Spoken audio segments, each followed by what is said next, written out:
Hello, and welcome to Cry Havoc Wargaming, dedicated to bringing you the uncommon. For those of you who haven't met me, my name is Ron, and today I'm going to do an after-action report of Military Through the Ages 2024.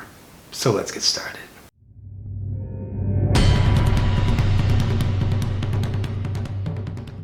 It's been my practice now for the last couple of years to do a little overview of Military Through the Ages, a reenactment timeline event that happens at Jamestown Settlement here in the city of Williamsburg in Virginia. This happened to be the 40th anniversary. This was a weekend before last, so when I'm actually sitting down or when I'm airing this, let me go ahead and take you out to Jamestown Settlement. So we're starting here with the Greek phalanx. I'm going to try to do this in order of timelines. The layout here usually is somewhat supportive of that. This group's been coming for the last couple of years. They do a practice demonstration of the defense and swordplay, the shield work of the period. Padding and various, and you know, you get it to fit, and it's fine. And that's the reason I recommend everyone get one of those. Is not only because it's like nice shark skin there. Yeah. And then we go to the 14th Legio, the Romans.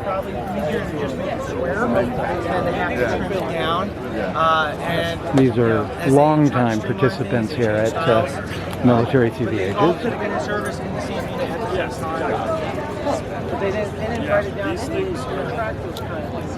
How you doing? Looking good. They're a lot more advanced than ancient people or historical people are always a lot more advanced. Then the aqueducts, yep, they had running water. Right, they could figure out all sorts of things. They're just as smart as you and me. They're also just as dumb as you. Now we're going to their Charlemagne's army. This is Scara Carole, Charlemagne's army, 804. We'll go in here a little bit. They're a little bit off the path.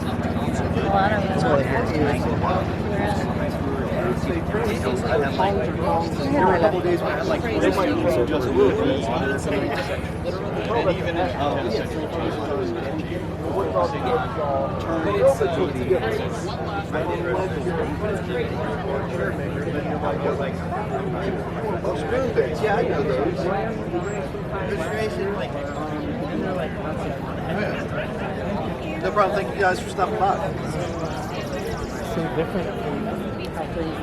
Oh, these are Viking tents. This must be the Vikings. Yep. The Osvik Vikings 984. Again, regular participants here for several years at MTA.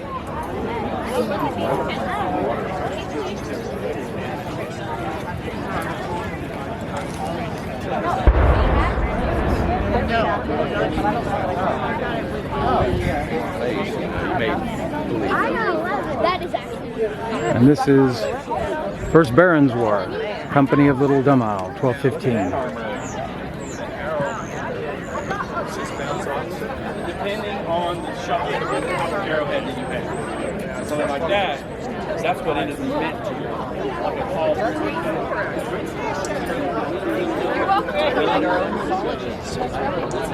Rises up. So one thing I specialize in is the literature of the Middle Ages and the number of. Especially, one of the nice things in this group too is we have a lot of people who are able to make Beautiful Romer right there. Look at that glass. We used to have a glass blower here in town that made those.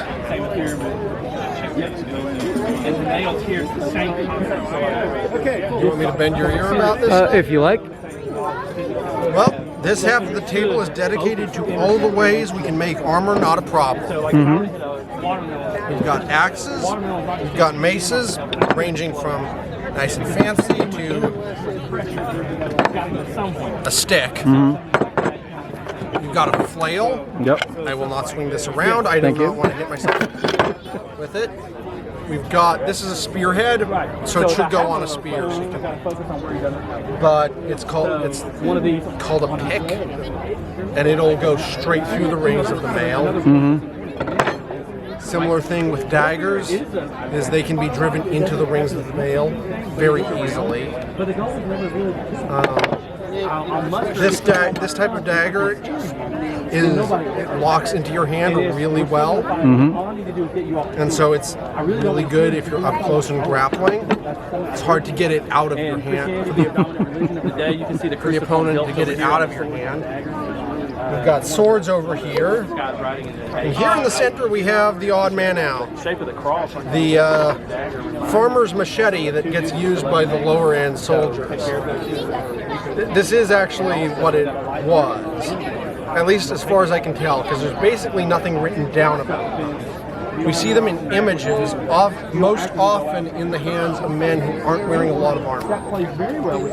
And then from a couple of centuries later, there is in Italy, there's a type of farmer's machete that crops up that looks identical to this and persists in use until the 1800s.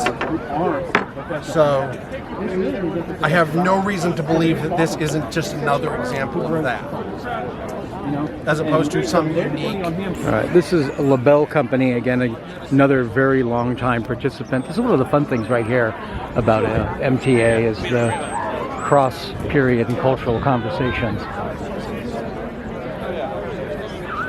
LaBelle Company is a 100 Years War group. They are very, very good. It's a very impressive organization, always has been. Ever since I've been aware of them, which has been most of the time I've been out here in Virginia, about 29 years now. So, people always ask, how do they set stuff on fire?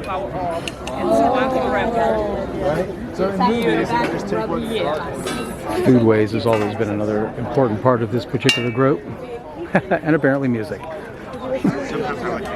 I heard them in the background.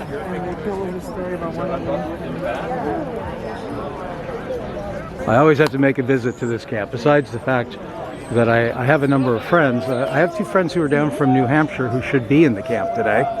But this group also stems from a group that I used to be involved with out in Los Angeles when I began my career many years ago. What is that exactly? A halberd. So what would differentiate a glaive from a halberd? A glaive, there's actually one in our weapons tent, but normally a glaive, it's a blade shape. That's just a big blade. There's one of my friends from New Hampshire just there. Sometimes they will have a spike, but this is Poland. Eventually it will become part of the Germany. But this is also we have the halberd there are many shapes. And through that tent you will see we also have children because the families go with us on Mars. Oh, really? They are Poland. I'm not familiar with the Polish group, but I think they were here last year because I remember we remember the winged hussar armor from last year, so they must have been here last year.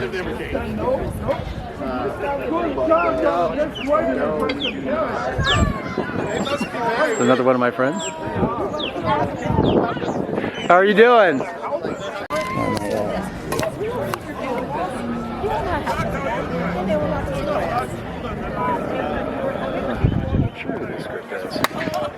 I like their cooler.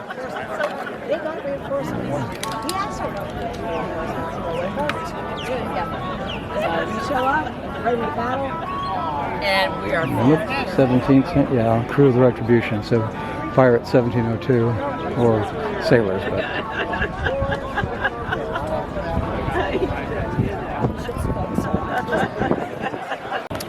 Here's the Appin Regiment. I used to belong to a group that was Appin Regiment out in Los Angeles. This group was existing at the same time. They've survived, ours didn't. That was 30 years ago.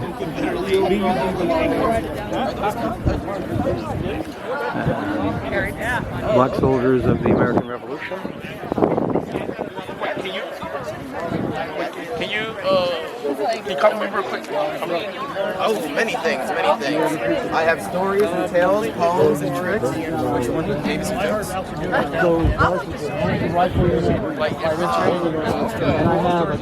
This is always good to see. We don't pay enough attention, particularly in the Revolution, to the participation of the African American. By the time of Yorktown, 1/6 of Washington's army was black. Crockett's Western Battalion. These come from the Frontier Culture Museum of Virginia. That's another outdoor living history museum. It's based on showing the where the various cultures that made up Virginia came from. So it has a old German house, a British house, an Irish house.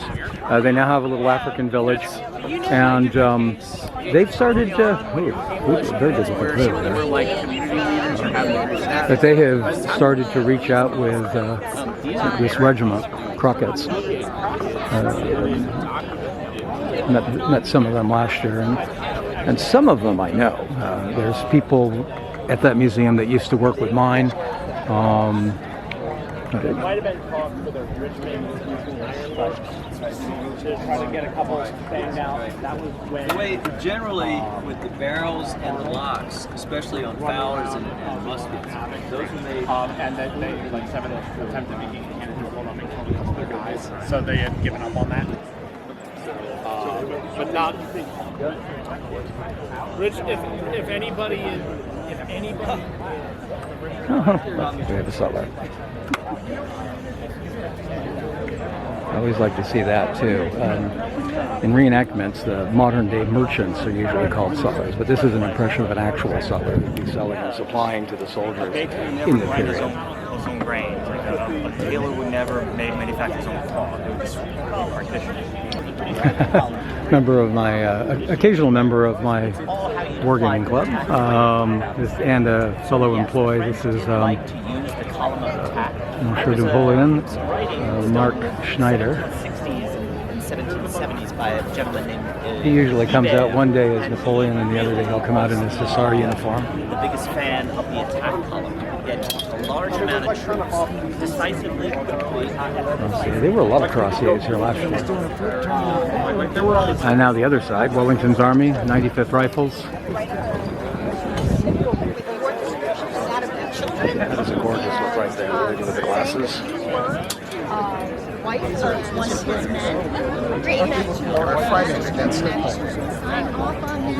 That's a little old. That's a matchlock on the bottom there. Well, it looks brand new, but it is a matchlock. A little old for the rifle period. Maybe they're trying to show, it looks like they're showing the progression from the musket, the matchlock through the musket, to the rifle, to the Baker's rifle. And they're picking a shot because they used to shooting rabbits to feed their family. When they go to war, they're told to I heard somebody talking about Craney's Island, so we must be getting to the 1812. Here's a traverse board. Now, traverse board, knot line, octant. I think there ought to be some kind of I think there is on land. I've seen it somewhere. I can't. The 17th century look back there. Not on Great House. I think it's. I want to say it's in Seals Point somewhere. Maybe at Isle Point. And there's the famous debauched duck. No. When we communicate this time period, it's literally hoisting That was an flags. inside joke based on an advertisement he placed on Facebook a few days ago. Flashing light, semaphore flags, developed that over the years. So communications. Swivel gun, American Horses, Hampton Road, also 1812. So doesn't get a lot of coverage here, but not very far from here there was a bit of action in the War of 1812, including the battle for Craney Island, which today is off limits, but it looks like 42nd. We'll probably see, oh yeah, there's the end now. Oh, a World War I Army band. This is new. I'm guessing it's World War I based on the uniforms. They used to do World War I. The 29th Division.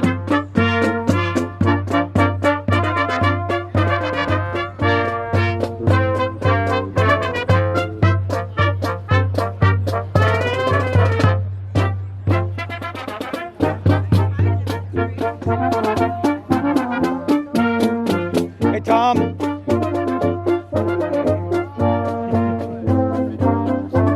That's a beautiful outfit right there.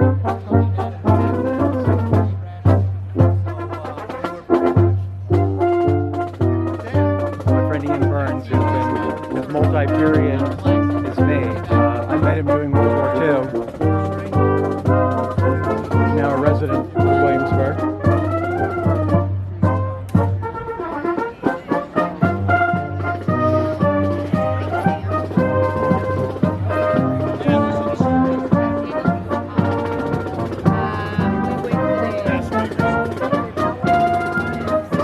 field hospital. Oh, nice looking surgeon back there.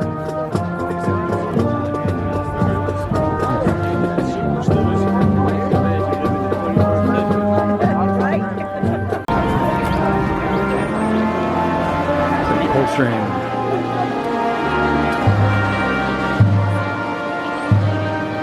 We really did jump this far.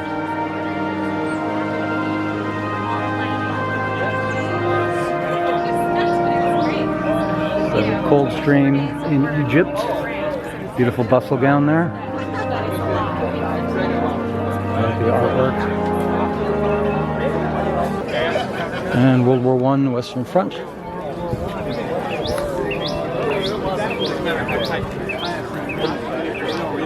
And a German. And 24th Regiment of Foot. East London. About 4,000 of the Zulu Patrol jacket officer there.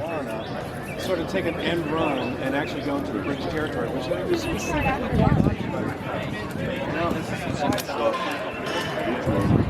I just know you wanted to have lunch with us, so I want to make sure I'm done.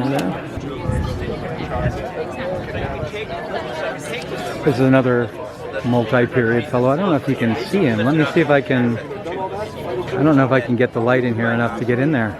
Brought the wrong lens. Stephen Dietz. Another multi-period person. This is the 15th Brigade International, Spanish Civil War. So we wanted to have something new having radio. We couldn't have any of the beers and stuff. So The president is the head of state. The prime minister is the head of government. What bottle is saying he's 33?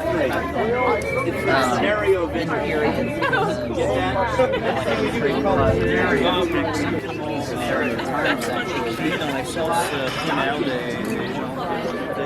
I hope this comes out because it's very dark back here.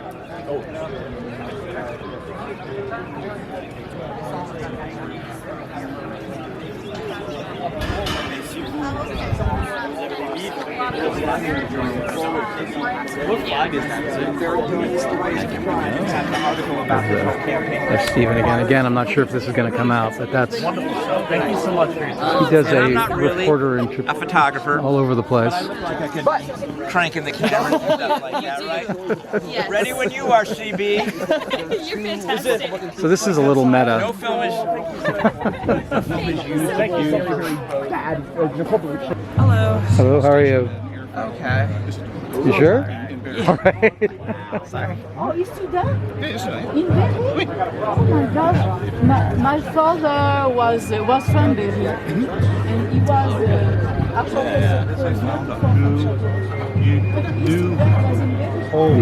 The rifle in the middle there is a 1917. I have one of those American-made Enfield. Considering it's an American cap, it's probably the 30-06 version, the M17, instead of the P14. So what would? But they're basically the same My gun. question, once again, I'm very new to guns. Just how often do they make board replicas? Because like a lot, like my Civil War is a replica. How often are these guns made as replicas? Like are people making Rarely. We got the rotary engine there. Well, at least I'm hoping you're looking at it. Again, this side of town has bad light. This is the 1st Airborne Division. This is who the Jeep that I was looking at earlier with the Beretta machine gun on it belongs to. Pretty sure that's a Beretta. Hi. I need to adjust my f-stop here. Come back around though. I'll be around. Hey Jonathan, how are you? Good, yourself? Pretty good. Pretty good. Enjoying the day so far? Yeah, I am. How about yourself? Yeah. Real busy. Real busy, but it's the 40th anniversary, so hopefully it was. Is it the 40th of this? That's what they're saying. Wow. It's on the t-shirts. That's wild. I mean, they've clearly been doing it the whole time I've been here, and that's 29 years. So. And then this is my. Nederlanders. Good afternoon. Hello. How are you? You're walking around with a checklist. Are you doing Kubelwagen. Kubelwagen and allied markings. But yeah, so do you go Mortar. How to set it. Fiat. Could be. Well, do you go to Mount Vernon to take that and hold a pin? It's what they call a spoon that goes off. There's a spring under it that sits off the fuse and that fire system goes off. So you can actually fit your grenade inside this. 51st Engineer Combat Battalion. More modern hospital. Another Jeep. This big old line that you see here. A beautiful old bike.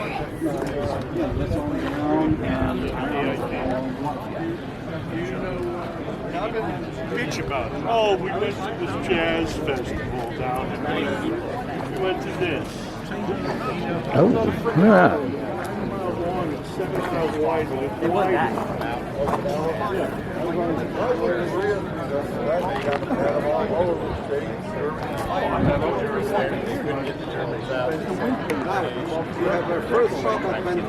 The Germans out there. German tanks are not likely to see you. That is You start firing. Once you start firing, they know where you are. It's a Polish living history group.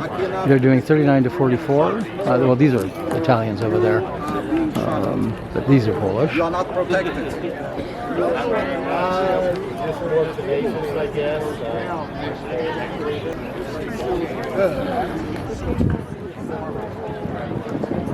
You rebuilt it. You put all your sweat.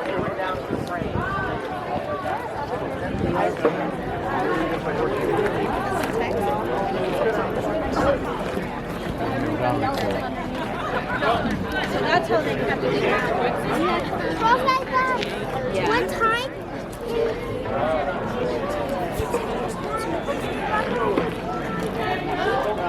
That's a reason for that little smile over there. Is that's one of my coworkers.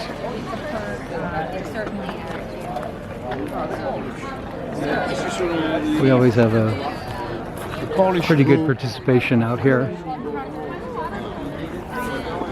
Now we're in the Jamestown Fort itself. A bunch of 17th century equipment. This is the new Plymouth Guard. They were here last year. It's great for fitting. Right now it's getting Olympic post. This is a Mariner's astrolabe, a cross staff and a back staff, ship's glasses, compass, a map of the area.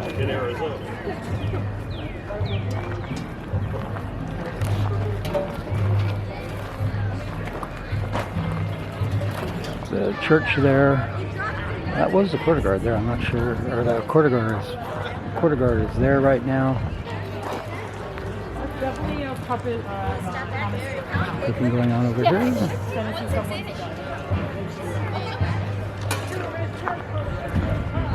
Blacksmith over here. With a beautiful TIG in front of him.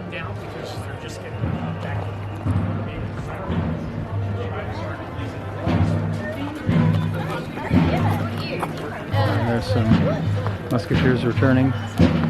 Either firing a salute or doing a field display or something. And like, I don't think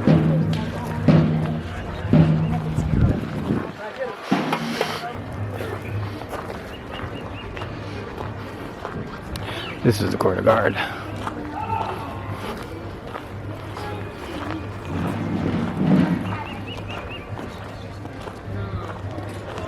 With a, this is a breech loading swivel gun.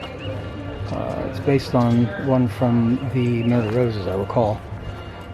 So it's a different style than what you typically see in most sites. Frontary in there. Really dark, so we won't get any shots in there, I'm sure. Okay.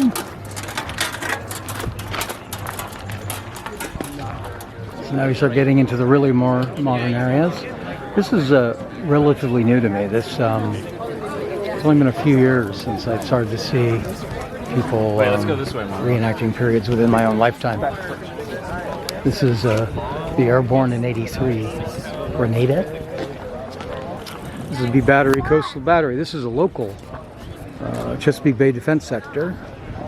I met them last year, the 244th Coastal Artillery. And I feel a sort of fondness for coastal artillery because a base I used to sometimes do programs without back home was also a, well, they were a disappearing battery, Fort MacArthur. Oh, yes, that's it. Hello, how are you?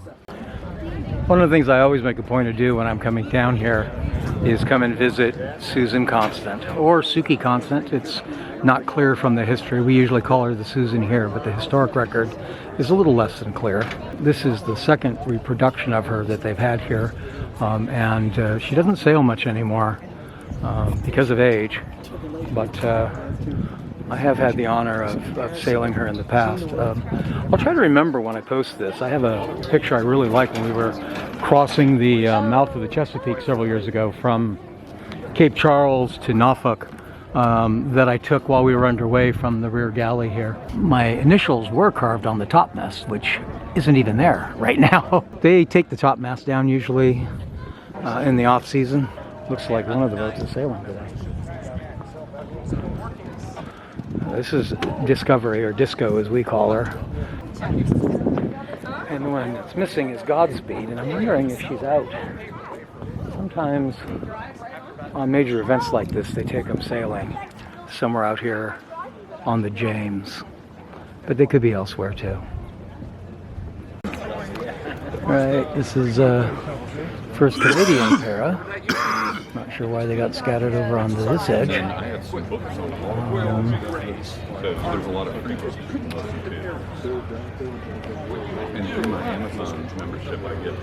I rode one of these several years ago, back when I used to do World War II. I was with the 15th. Here's this is what I thought I was going to be seeing when I ran into the group from '83. This is the Vietnam group.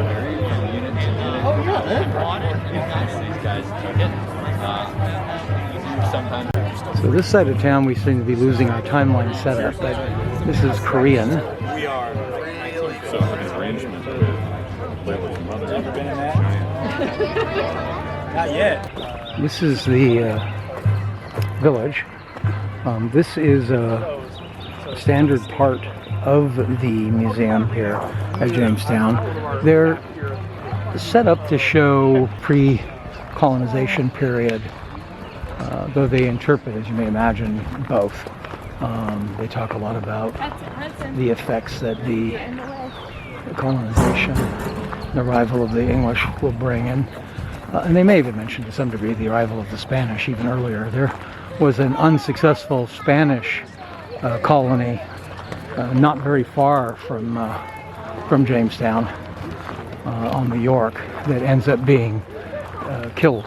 Another thing that they do here, which is fun, is they have some, that I mentioned earlier, merchants, usually called sutlers at reenactments, using the period term in a modern fashion.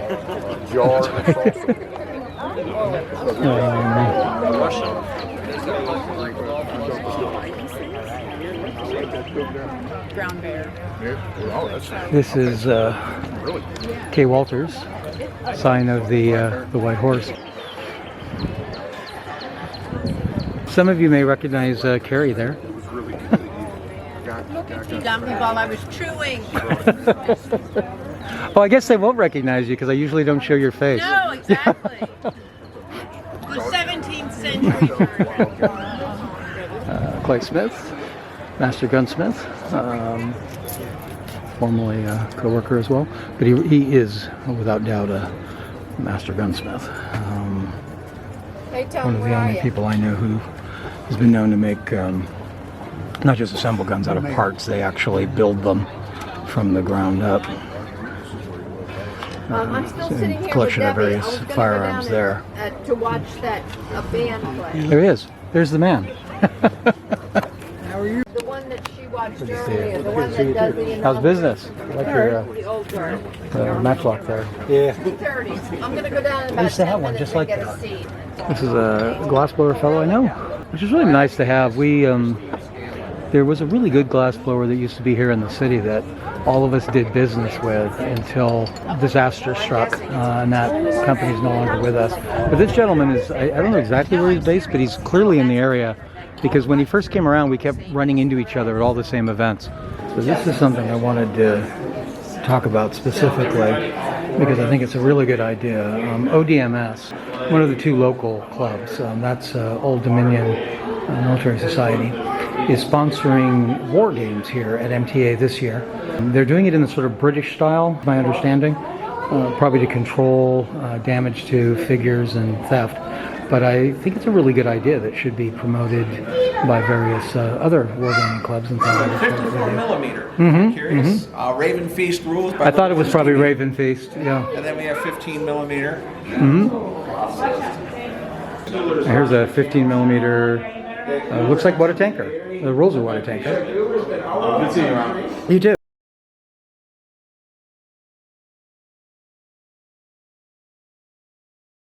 How are you doing, Justin? I'm doing fine, Ron. Good? All dressed up. Yeah. What are you running? 1 hour skirmish. Oh, like you did at Muster? Simple. They right before Muster, they contacted me. I didn't know how they knew I knew miniature games. Mhm. And so what happened was they called me because I volunteer here. Yeah. And I said, let me see. And I talked to a few people that saw James and Bill Nolan's here as well. Yeah, just my hugging them. son's also here someplace. Mhm. And they basically contacted me and said, could you get anybody to come? And I said, let me see.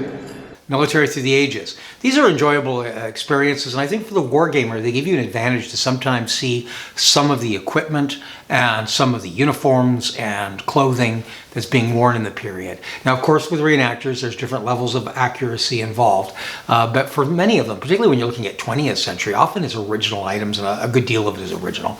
So that's a really nice advantage. I also think that the addition this year that ODMS, the Old Dominion Military, I think it is Society.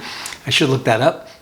But one of our local two wargaming clubs, they did a participation where they were presenting demo games and showing people war games and how they work. And what a great opportunity to possibly get the word out there in support of wargaming, and maybe to get players if you don't belong to a club, or to get additional players to your clubs if you do. I think working in tandem with local historic museums is great. I love the fact that Little Wars, in fact, has been doing reenactments. Well, they've been doing wargamings, actually actual battlefield sites, or like at Mariners Museum a couple years ago when they did the Battle of Hampton Roads. What a great opportunity. What a great way to promote the history and the hobby at the same time. So I hope some of you will consider doing that if you have suitable museums in your area, and you probably do. So give that some thought.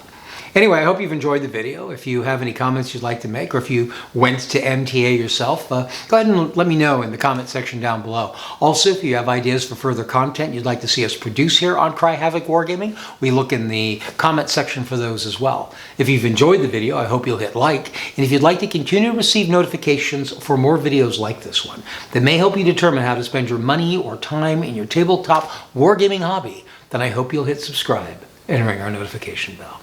Till next time, cheers.